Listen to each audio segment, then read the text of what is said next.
Assalamualaikum warahmatullahi wabarakatuh. Apa kabar anak-anak hari ini? Pasti baik kan? Semoga kita selalu sehat dan dalam lindungan Allah Subhanahu wa taala. Hari ini kita akan belajar tema 1, subtema 2, pertumbuhan dan perkembangan manusia, pembelajaran 1 dan 2. Apa anak-anak masih ingat apa perbedaan pertumbuhan dan perkembangan? Adakah yang tahu perbedaannya? Mari kita lihat.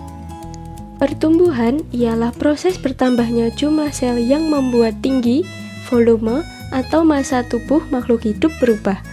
Sedangkan perkembangan ialah bertambahnya kemampuan dan fungsi tubuh. Contohnya, berkembangnya kemampuan berjalan, membaca, dan lain sebagainya. Seiring bertambahnya usia, tinggi badan akan bertambah. Itu yang dinamakan pertumbuhan. Sedangkan perkembangan, yaitu dimulai dari bayi. Kemampuan kita terbatas, belum bisa makan sendiri, berjalan sendiri, belum bisa membaca. Saat anak-anak, sudah bisa berjalan, makan sendiri. Saat remaja, kemampuan semakin baik dan berkembang. Saat dewasa, semakin baik dan bisa berpikir ke depan. Sudah tahu kan perbedaan pertumbuhan dan perkembangan manusia? Berikut adalah tahap pertumbuhan dan perkembangan manusia. Dari bayi, yaitu sejak lahir hingga berumur 1 tahun. Yang kedua, balita, usia 1 sampai 4 tahun. Lalu ada anak-anak usia sekitar 5 tahun sampai 10 tahun. Kemudian remaja umur 11 tahun sampai 20 tahun. Lalu dewasa umur 21 sampai 49 tahun.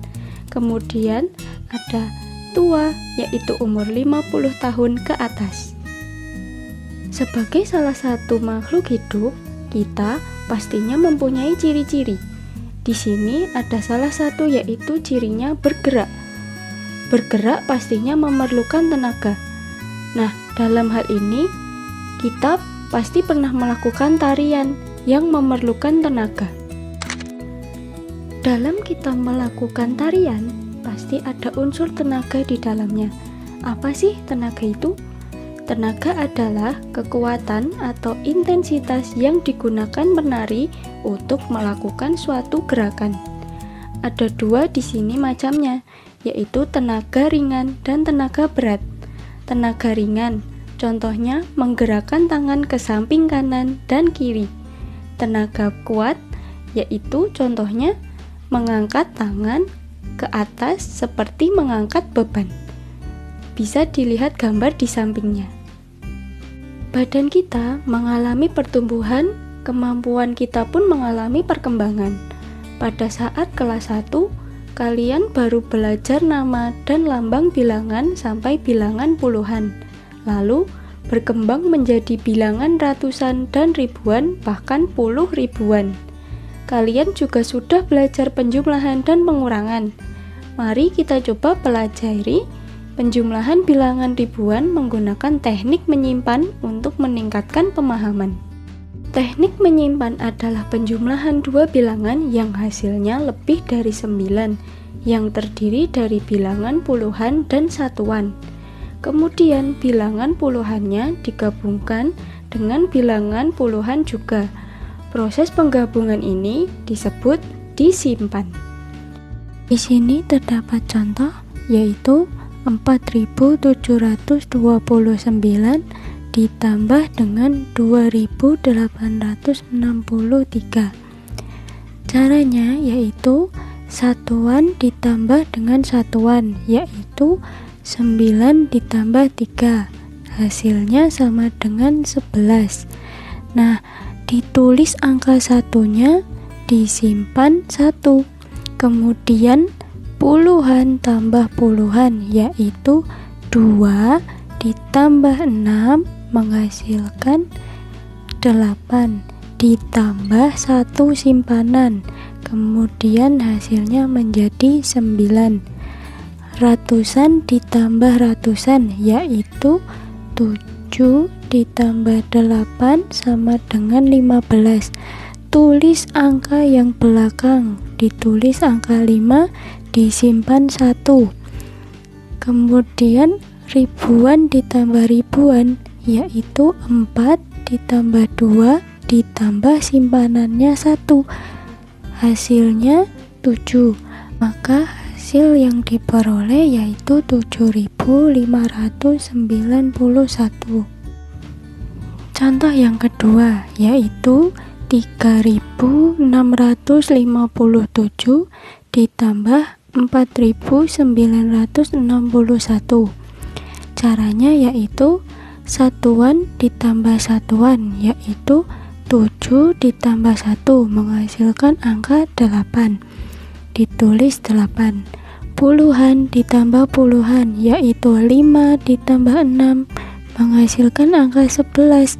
Kemudian ditulis 1, angka yang belakang disimpan 1 untuk di depannya. Ratusan ditambah ratusan, yaitu 6 ditambah 9 ditambah 1 sebagai simpanan menghasilkan angka 16. Tulis 6 yang belakang dan simpan 1 di depannya. Ribuan ditambah ribuan, yaitu 3 ditambah 4 dan ditambah 1 simpanan menghasilkan angka 8. Maka hasil yang diperoleh yaitu 8.618. Perubahan tinggi dan berat badan manusia berbeda-beda. Kekuatan manusia juga berbeda-beda. Perubahan tinggi dan berat badan serta kekuatan adalah contoh pertumbuhan dan perkembangan manusia. Pertumbuhan dan perkembangan dipengaruhi oleh makanan, kebiasaan olahraga, dan faktor yang diturunkan oleh orang tua. Tuhan menciptakan dengan berbagai macam makhluk hidup yang berbeda-beda. Perbedaan ini adalah karunia Tuhan. Kita harus saling menghargai dan menghormati perbedaan yang ada. Coba perhatikan gambar yang ada di kiri atas.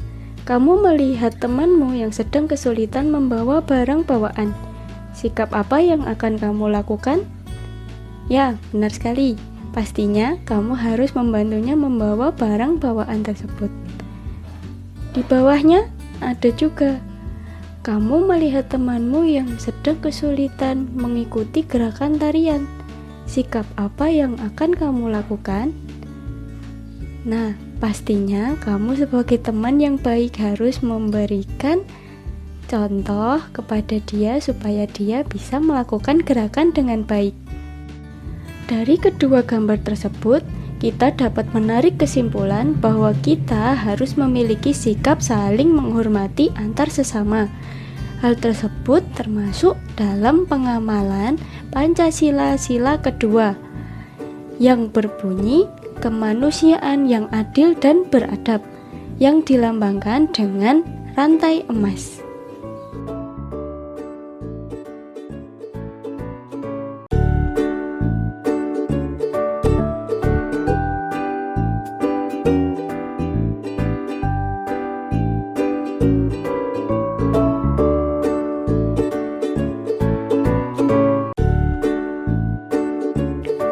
Sekian pelajaran yang dapat Ibu sampaikan.